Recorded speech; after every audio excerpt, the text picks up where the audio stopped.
This sequence I actually loved. It worked very well. It would have replaced the dance sequence that is in the movie now. It's Egg's fish out of water moment when he's amongst Winnie and her family. I love the boards are a combination of Dave Vandervoort and Scott Campbell kind of coming together on this one.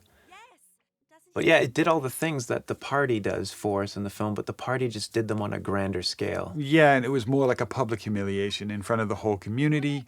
It made much more sense to have Snatcher in this sequence by the time we got there. He's not here. The biggest loss here was this great Toni Collette. Yeah.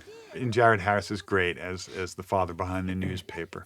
There was this, and there was even a couple other sequences like this with a lot more Toni Collette that got lost.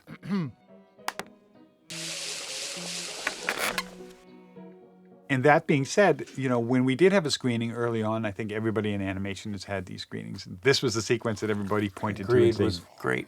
That eggs as a fish out of water is a great sequence. You have to keep that and have more moments like that. So we threw it out and changed it. Yeah.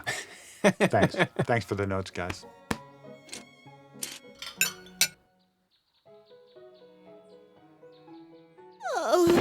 And that's the other thing. Remember, we always had Toni Collette's character fainting. Always fainting all the way film. through the film. Yeah. Father, I have a question about cheese. Cheese? Did someone mention cheese? Ah, hello, Winifred. I loved a lot of the butler's moments in this, too. Butler was He a still ended full-on- up getting his, Yeah. his little sweet He was spots. a much bigger character there. He was the button on lots of sequences. Yeah. As butlers tend to be. Lowly men who deal with lowly pests. But didn't you tell Mr. Snatcher he might get a white hat? If you can rid this Some great Jared Harris stuff in here, too. That didn't end up being used. his ilk often lie to get ahead.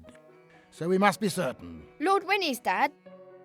Where would a man of his ilk live?